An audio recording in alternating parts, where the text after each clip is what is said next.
নাস্তিকতা নিপাত যাক, দিন ইসলাম জিন্দাবাদ। নাস্তিকতা নিপাত যাক, দিন ইসলাম জিন্দাবাদ। কোটি প্রাণে রেখে আওয়াজ, ক্ষুধাদ্রোহী ছাড় পাবে না, এই বাংলায় ঠাই হবে না। মুসলমানরা জেগেছে আজ, ঠিক কিনা? নাস্তিকতা নিপাত যাক, দিন ইসলাম জিন্দাবাদ। নাস্তিকতা নিপাত যাক, দিন ইসলাম জিন্দাবাদ। কোটি প্রাণে রেখে আওয়াজ, ক্ষুধাদ্রোহী ছাড় পাবে না, এই বাংলায় ঠাই হবে না। মুসলমানরা জেগেছে আজ।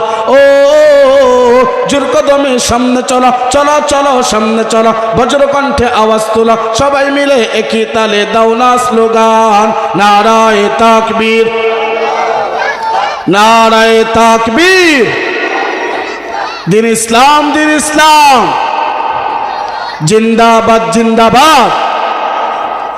মুসলমানের এই দেশেতে নাস্তিকদের ঠাঁই নাই, ঠিক কিনা? আর জুড়ে বলেন, ঠিক কিনা? এক বিন্দু রক্ত থাকা অবস্থায় কোনো নাস্তিককে ছাড় দেওয়া যাবে? এক বিন্দু রক্ত থাকা অবস্থায় কুরআন বিরোধীদেরকে ছাড় দেওয়া যাবে? এক বিন্দু রক্ত থাকা অবস্থায় আল্লাহর বিরুদ্ধে যারা কটূক্তি করে তাদেরকে ছাড় দেওয়া যাবে? হে যুবকরা, এই রক্ত দিয়েছেন কে?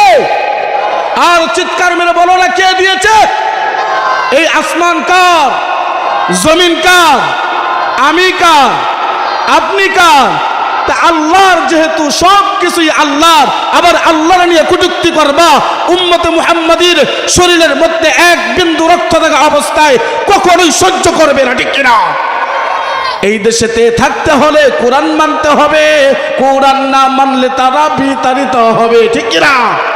জোর কদমে সামনে চলো, বজ্রকণ্ঠে আওয়াজ তোলো, সবাই মিলে একই তালে দাও না স্লোগান, নারায়ে তাকবীর, নারায়ে তাকবীর। দিন ইসলাম, দিন ইসলাম জিন্দাবাদ, জিন্দাবাদ। আল্লাহ আপনি সবাইকে কবুল করেন, আর জোরে বলেন আমিন। আমি এখানে আসছি আমার মা বাবার দুয়ার বরকত। আমি যে আপনাদের সামনে এখানে বৈশা বৈশা বয়ান করতেছি, আবার একটু পরে রামপুরা যাইয়া বয়ান করব, এটা কিন্তু আমার কোনো ক্যাপাসিটি না, মা বাবার দোয়া ছাড়া সম্ভব না। এই জন্য মা বাবার খেদমত, দুনিয়াতে যাদের মা বাবা আছে তোমরা মা বাবার খেদমত করবা। মা বাবার খেদমত যদি না করো, যদি তাহাজ্জুদ গুজার হয়ে যাও, মাদ্রাসায় দান করতে করতে করতে করতে তোমার কোটি কোটি মাদ্রাসার লাইনে দান কইরা দিলা, আল্লাহর রাস্তায় দান কইরা দিলা, কিন্তু মা বাবার খাওয়ার জন্য তোমার 2000 টাকা হয় না। মা বাবা যদি আল্লাহর কাছে বিচারটা দিয়া দেয়, আল্লাহরে যদি ডাক দিয়ে বলেন, আল্লাহ আমার সন্তান বাহিরে দান করে কিন্তু আমার সন্তান আমারে কিচ্ছু দেয় না, হে আব্বা জান, এই বিচারটা যদি আল্লাহর কাছে আমার মা বাবা দিয়া দেয়, আপনি তাহাজ্জুদ গুজার হইলেও, আপনি দানবীর হইলেও, আপনার তাহাজ্জুদ আল্লাহর আরশ আযম পর্যন্ত পৌঁছাইবে না। আল্লাহর রাসূলের একজন সাহাবী, যে সাহাবীর নাম হযরতে আলকামা রাদিয়াল্লাহু তাআলা আনহু। দেখেন রসুলের জামানায় রসুলের সাহাবী, সরাসরি সাহাবী, হাদিস শরীফের মধ্যে আসছে, যদি রসুল সাল্লাল্লাহু আলাইহি ওয়াসাল্লামকে কোন ব্যক্তি স্বপ্নে যুগে দেখে,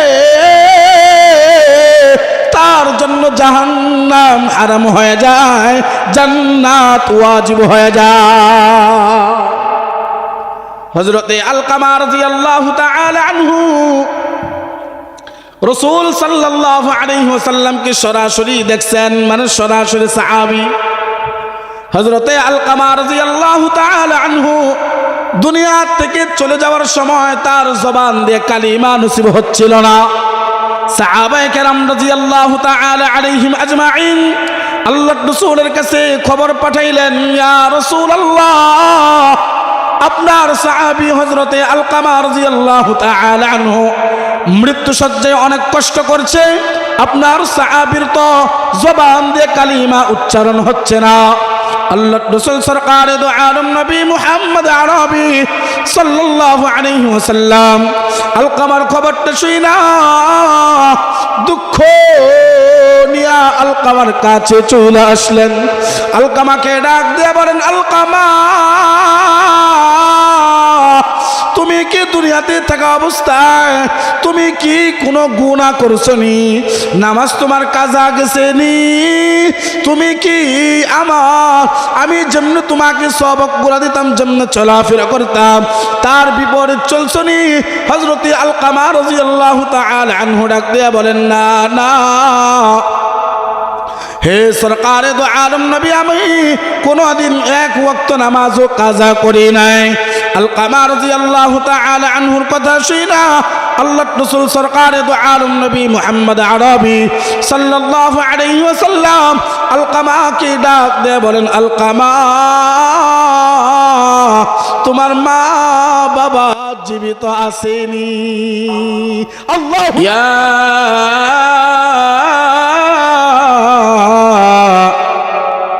أيها الناس قد جاءكم برهان من ربكم قد جاءكم برهان من ربكم وأنزلنا إليكم نورا مبينا। আল্লাহ পাক পরওয়ারদিগারে আলম বলেন, হে মানব সম্প্রদায়, দুনিয়ার মধ্যে যত মানুষ আছে প্রত্যেকটা মানুষকে আল্লাহ তাআলা ডাক দিয়েছেন। আল্লাহ তাআলা মানব সম্প্রদায়দেরকে ডাক দিয়ে বলেন, হে মানব জাতি, হে মানুষেরা, আমি আল্লাহ তাআলা তোমাদের মাঝে দুইটি জিনিস নাজিল করলাম। কয়টি জিনিস? আর জোরে বলেন, সবাই একটু মনোযোগ সহকারে শুনেন, আবার বলেন কয়টি? হে আব্বাজান, মাইক একবারে কিয়ামত হয়ে যাক, মাইক না চললে খালি গলায় আপনাদেরকে কথা শোনাবো ইনশাআল্লাহ। একটু এই দিকে মনোযোগ সহকারে শুনেন। আব্বাজান, আল্লাহ পাক পরওয়ারদিগারে আলম বলেন, হে মানব সম্প্রদায়, আমি আল্লাহ তাআলা তোমাদের মাঝে দুইটি জিনিস নাজিল করলাম। এই দুইটি জিনিস যদি তোমরা আঁকড়ে ধরতে পারো, মজবুত কইরা ধরতে পারো, জীবনেও তোমরা দুনিয়ার মধ্যেও লাঞ্ছিত হইবা না, আখিরাতের মধ্যেও লাঞ্ছিত হইবা না। দুইটি জিনিসের মধ্যে একটি হলো আল্লাহ তাআলার কুরআন, আরেকটা হইল আমাদের নবী সরকারে দো আলম নবী মুহাম্মদ আরবি সাল্লাল্লাহু আলাইহি ওয়াসাল্লাম। একটা হইল কুরআন, আরেকটা হইল আমাদের নবী। ও আব্বাজান, আল্লাহ পাক বললেন, তোমরা যদি এই দুইটা জিনিস সুন্দরভাবে নিজের ভিতরে ফিট কইরা নিতে পারো। এখন তো আমাদের নিজের মধ্যে রাসূলের সুন্নাতও নাই, আমাদের কলবের ভিতরে আল্লাহর কুরআনও নাই। হে আব্বাজান, এই কুরআন যারা অন্তরের মধ্যে ধারণ করে, এই কুরআনটা কেমন কালাম, আল্লাহ পাক পরওয়ারদিগারে আলম বলেন, যালিকাল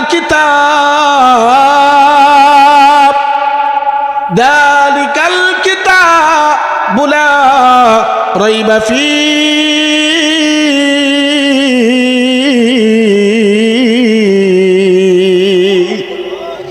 আল্লাহ পাক পরওয়ারদিগারে আলম বলেন, এটা এমন একটা কালাম, এটা এমন, এখনই মনে নাই বাড়ি পর্যন্ত নিবেন কেমনে? হ্যাঁ, আপনাদেরও হয়ে গেছে এখন ওয়াজ শোনা নেশা, আর আমাদের বক্তাদের ওয়াজ করা হয়ে গেছে পেশা। এই জন্যই তো হেদায়েত নাই। এখান থেকে যাওয়ার পরে রাস্তা দিয়ে যাইব, ঠুস করে একটা বিড়ি ধরে গেলাইব, ঠিক না? এখন বয়ান কাজে লাগে না। আল্লাহ পাক আজকের এই মাহফিলের উসিলায় প্রত্যেকটা মানুষকে দিনের দাঈ হিসাবে কবুল করেন। আর যারা বলেন আমিন। যে আয়াতটা তেলাওয়াত করেছিলাম, আল্লাহ পাক বললেন, এটা এমন একটা কালাম, এটা এমন একটা কিতাব, যে কিতাবের মধ্যে কোনো বেজাল নাই, নির্বেজাল একটা কিতাব। সুবহানাল্লাহ কইতেন না? এটা এমন একটা কিতাব যে কিতাবের মধ্যে কোনো ভেজাল নাই, নির্ভেজাল একটা কিতাব। আল্লাহ পাক পরওয়ারদিগারে আলম বলেন, দালিকাল কিতাবু লা রাইবা ফীহ। এই কোরআনকে অনেকেই ভুল ধরার জন্য চেষ্টা করেছে, কেউ ভুল ধরতে পারে না। হে আব্বাজান, এই যে আপনাদের ইদ্রপুর মরহুম কারি ইউসুফ আলী দারুস সুন্নাহ কওমি মাদ্রাসার মধ্যে যে কুরআনুল কারীমটা শিক্ষা দেওয়া হয়, আপনাদের সন্তানদেরকে যে কুরআনুল কারীম শিক্ষা দেওয়া হয়, একটু গভীর মনোযোগ দিয়ে শুনবেন। এই যে কুরআনুল কারীমের মধ্যে যে অক্ষরগুলো আছে, আলিফ বা তা তা জিম হা খা, এই যে অক্ষরগুলো আছে, এই অক্ষরটা যদি কোনো ব্যক্তি একবার উচ্চারণ করে আলিফ, একবার উচ্চারণ করে বা, একবার উচ্চারণ করে তা, আল্লাহ রাসূল সরকারে দো আলম নবী মুহাম্মদ আরবি সাল্লাল্লাহু আলাইহি ওয়াসাল্লাম বলেন, একবার আলিফ উচ্চারণ করার কারণে, একবার বা উচ্চারণ করার কারণে, এই যে আমি আলিফ বা তা উচ্চারণ করতেছি, আমি উচ্চারণ করতে দেরি হয়েছে, আমার আমলনামার মধ্যে 10টা কইরা নেকি উঠতে দেরি হয় না। আপনার সন্তান যখন আলিফ বা তা তা জিম হা খা উচ্চারণ করে, আলিফ বা তা তা জিম হা খা দাল দাল উচ্চারণ করার পরে আপনার নাবালক বাচ্চা তো তার আমলনামার মধ্যে কোনো, এই যে আপনার নাবালক বাচ্চা আলিফ বা তা তা জিম হা খা পড়ে, এই আলিফ বা তা তা জিম হা খা পড়ার পর তার আমলনামার মধ্যে কিন্তু কোনো আমলও যায় না, তার আমলনামার মধ্যে বদ আমলও যায় না, তার আমলনামার মধ্যে কিচ্ছু দরকার নাই। কারণ হলো সে তো নাবালক, বেগুনাহ, মাসুম। সরকারে দো আলম নবী বলেন, এই যে আপনার সন্তান আলিফ বা তা সা জিম হা খা দাল দাল রা জা সিন শিন, এই যে হরফগুলা উচ্চারণ করলো আর নেকিগুলা জমা হইল, আপনার সন্তানের আমলনামার মধ্যে যায় না, প্রত্যেকটা সন্তানের মা বাবার আমলনামার মধ্যে যোগ হয়ে যায়। এই জন্য বলি আব্বাজান, আপনার একটা সন্তানকে মাদ্রাসায় ভর্তি করে দেন। আমি এইটা বলি না আপনার সন্তানকে হাফিজ বানান, আপনার সন্তানকে আলেম বানান, এটা আমি কোনো সময় বলি না, কোনো জায়গায় বলি না। কারণ আমরা যতগুলা হাফিজ আলেম হয়েছি বাংলাদেশের মধ্যে, হক্কানি হাফিজের আলেম অভাব নাই, হক্কানি আলেমের অভাব নাই। এখন বর্তমান সময়ের মধ্যে বাংলাদেশের মধ্যে ডাক্তার দরকার, ডাক্তার আছে কিন্তু নামাজি ডাক্তারের অনেক অভাব, ঠিক কিনা জোরে বলো? ইঞ্জিনিয়ার আছে কিন্তু সব ইঞ্জিনিয়ারের অনেক অভাব। আপনার সন্তানটাকে ছোট সময় 6 থেকে 12 বছর বয়স পর্যন্ত, এই সময়টা হলো আপনার সন্তানের ফাউন্ডেশনের বয়স।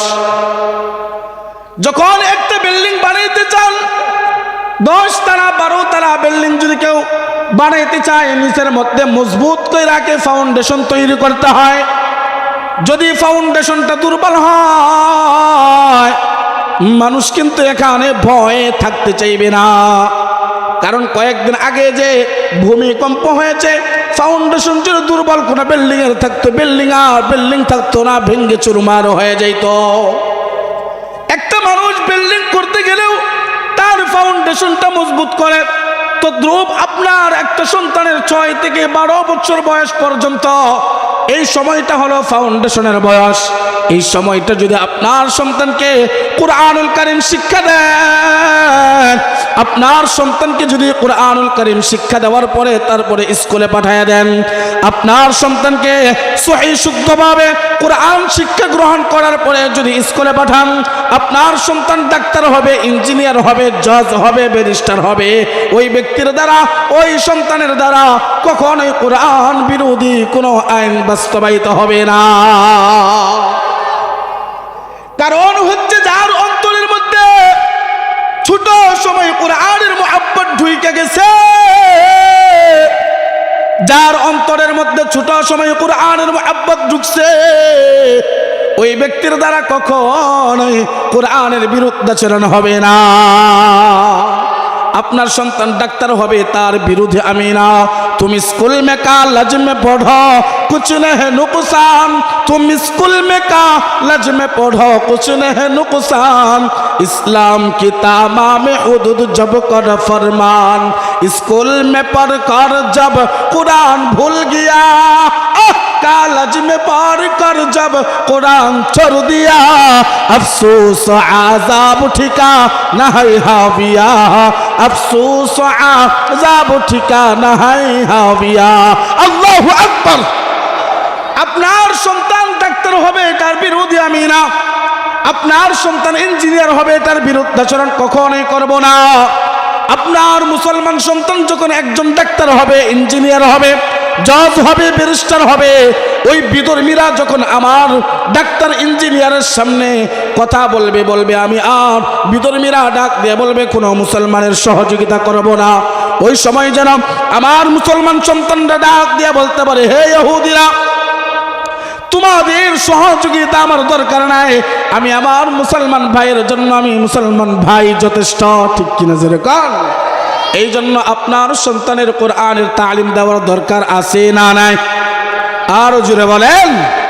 যদি কোরআনের তালিম আপনার সন্তানের অন্তরের মধ্যে ঢুকায় দেন, ওই সন্তানের দ্বারা কখনোই মা বাবা কি বেআদবিমূলক আচরণ হবে না। কারণ ছোট্ট সময় সন্তানদেরকে আমরা শিক্ষা দেই, হে বাবা তুমি বাড়িতে যাওয়ার পর আগে মারে সালাম দিবা। আমরা ছোট্ট ছোট্ট বাচ্চাদেরকে শিক্ষা দেই, বাবা রাস্তা দিয়ে যাইলে মুরব্বীরা দেখলে সালাম দিবা, বাবা রাস্তা দিয়ে যাইলে মহিলাদেরকে দেখলেও সালাম দিবা। ওই সন্তানের দ্বারা কখনোই আপনাকে বেআদবিমূলক আচরণ হবে না।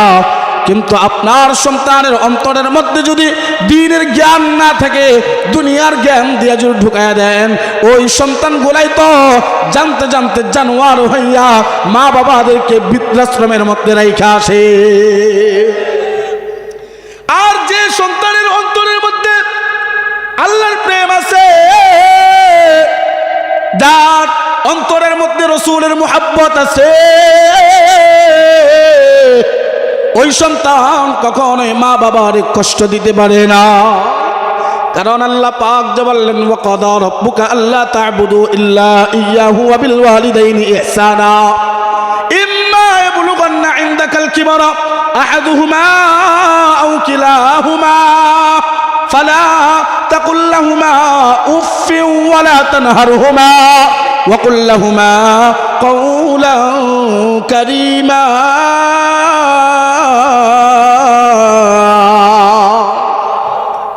আল্লাহ পাক বলেন, হে আমার প্রিয় আশিক বান্দারা,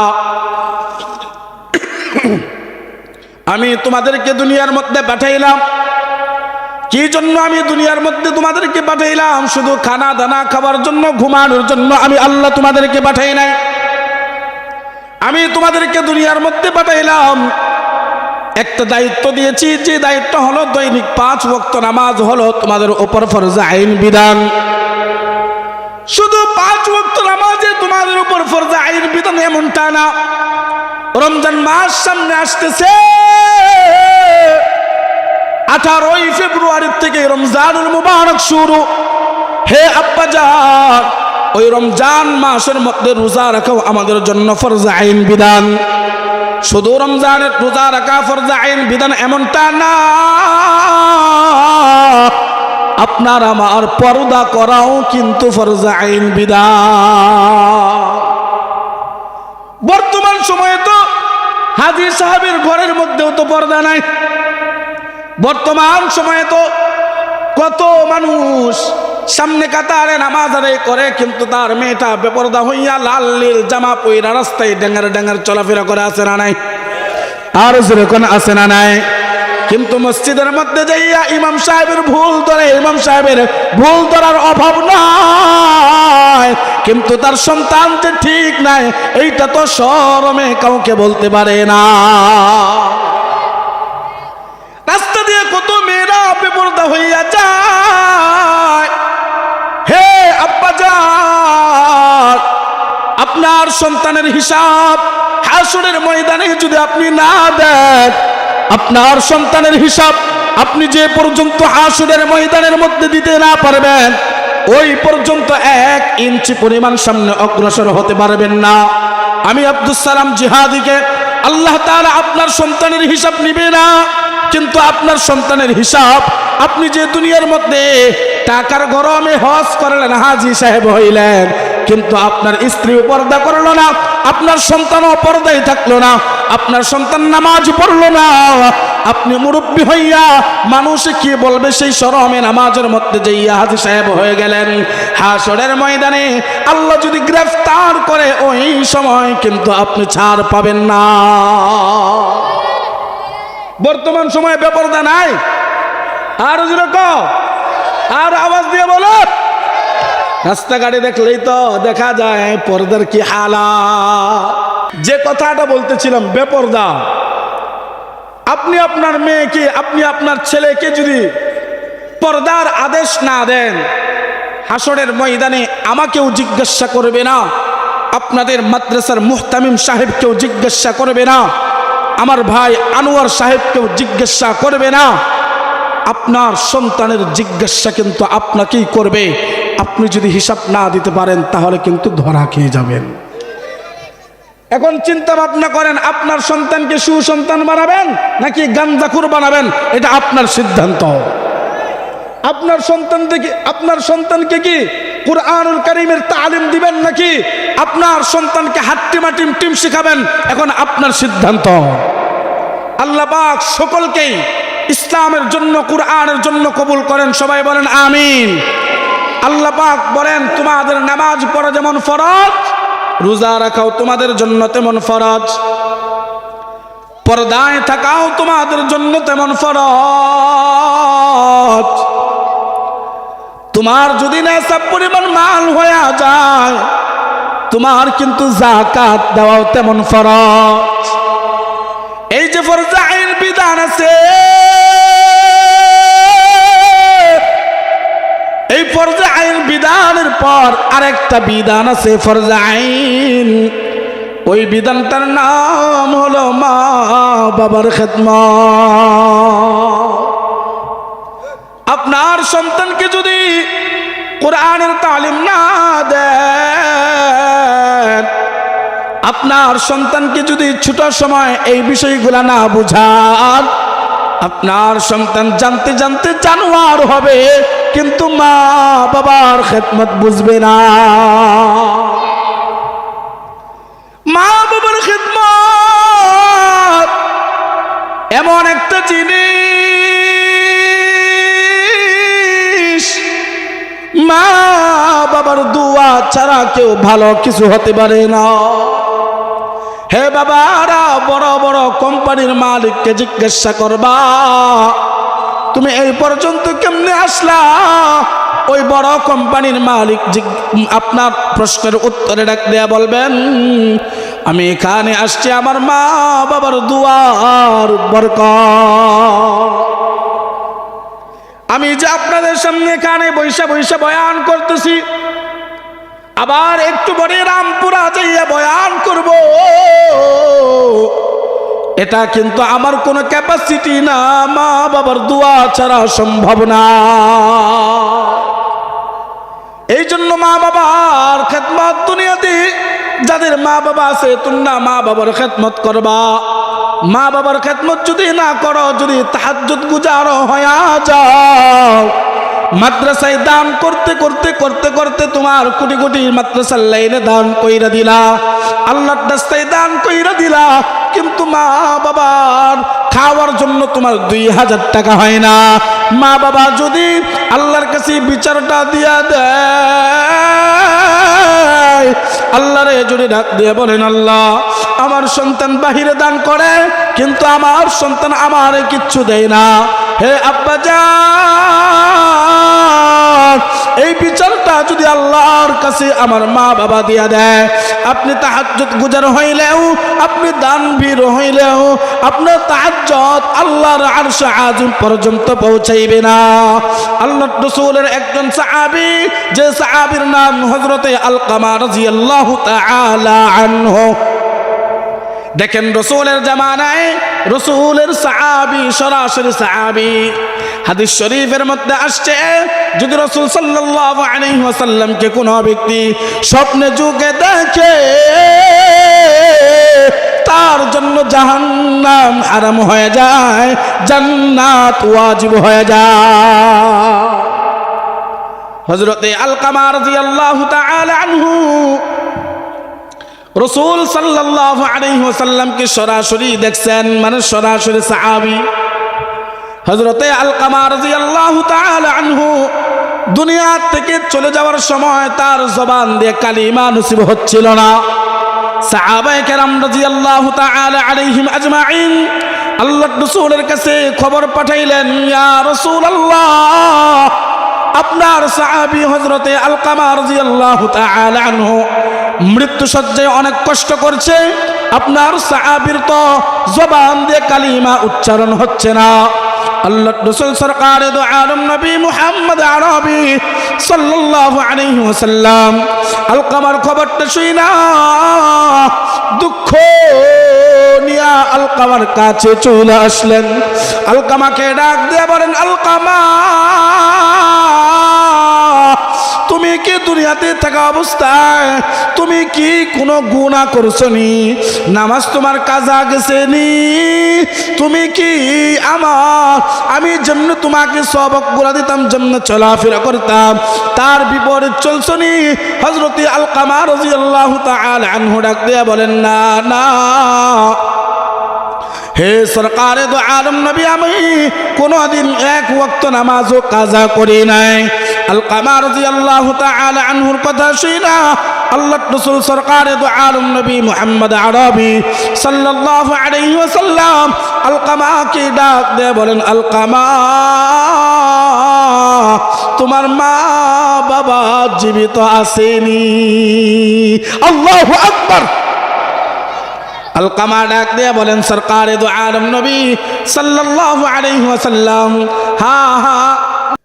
হযরতে আলকামা রাদিয়াল্লাহু তাআলা আনহু আল্লাহর রাসূল সরকারে দো আলম নবী মুহাম্মদ আরবি সাল্লাল্লাহু আলাইহি ওয়াসাল্লামকে ডাক দিয়ে বলেন, সরকারে দো আলম নবী মুহাম্মদ আরবি, হ্যাঁ হ্যাঁ হ্যাঁ, আমার মা বাবা এখনো জীবিত আছে। আল্লাহর রাসূল এই কথাটা শোনার পর আলকামা রাদিয়াল্লাহু তাআলা আনহুর আম্মা জানের কাছে চইলা যায়। আলকামাকে ডাক দিয়ে বলেন, আলকামার আম্মাকে ডাক দিয়ে বলেন, আলকামার আম্মা জান, আপনার ছেলেটা যে মৃত্যু সজ্জায় কষ্ট করছে আপনি কি জানেননি? হ্যাঁ হ্যাঁ, আমি জানি আমার সন্তান মৃত্যু সজ্জায় কষ্ট করছে। কি জন্য এত কষ্ট হচ্ছে বুঝতেছি না। আপনার সন্তান কি নামাজ কাজা করছেনি, রোজা কি রাখে নাই নাকি? না না না পয়গম্বর, আমার সন্তান এক ওয়াক্ত নামাজও কখনোই কাজা করে নাই। আমার সন্তান ফরজ আইন বিধান, ফজর জোহর আসর মাগরিব ইশা তো দূরের কথা, নফল তাহাজ্জুদের নামাজ, আওয়াবিনের নামাজ, ইশরাকের নামাজ, চাশতের নামাজ, ওই নামাজগুলো একদিনও সে কাজা করতো না, প্রতিদিন আদায় করত। আল্লাহর রাসূল সরকারে দো আলম নবী ডাক দেয়া বলেন, আলকামার আম্মা, যদি এইভাবে চলে আপনার সন্তানের তো এত কষ্ট হওয়ার কথা না। কি এমন অপরাধ করলো যে আপনার সন্তান মৃত্যু সজ্জায় কালিমা পড়তে ইচ্ছা করে, তবুও কালিমা কি জন্য পড়তে পারে না? মৃত্যু হয় না, আপনারে কি আলকামা কোনো কষ্ট দিছেনি? দেখেন না, রসুলের সাহাবী, যে সাহাবীরা রসুলের সোহবতে থাকতেন, তারা গুনাহ থেকে বেঁচে থাকার চেষ্টা করতেন। রসুলকে দেখলে তো গুনাহ করবে দূরের কথা, না খাইলেও রসুলকে দেখলে ওই ক্ষুধা নিবারণ হয়ে যেত। আলকামার আম্মা জানকে ডাক দিয়ে বলেন, সরকারে তো আলম নবী, আমার সন্তান বিবাহ করার আগে আমার কোনোদিন আমার মন তোলা কথা বলে না, কিন্তু আমার সন্তান বিবাহ করার পরে আমার আলকামার সাথে সাথে পরিবর্তন হয়ে যায়। আমার চাইতে আমার আলকামা তার স্ত্রীকে বেশি প্রাধান্য দিত। আমি যদি আমার আলকামাকে বলতাম, আলকামা আজকে মাছ আনবা, আলকামা আমার বাজারটা বাদ দিয়া আলকামার বউ যা বলতো তাই করত। বিবাহ করার পরে আলকামা আমাকে বেশি প্রাধান্য দিত না। আপনাদের এই এলাকার মধ্যে এমন সন্তান আছে না যে আগে মা বাবার অনেক বাধ্য সন্তান ছিল, কিন্তু ফুটফুটে ডানা কাটা পড়ি সুন্দরী নারী পাইয়া মা নামক দৌলতে বইলা যায়, আছে না?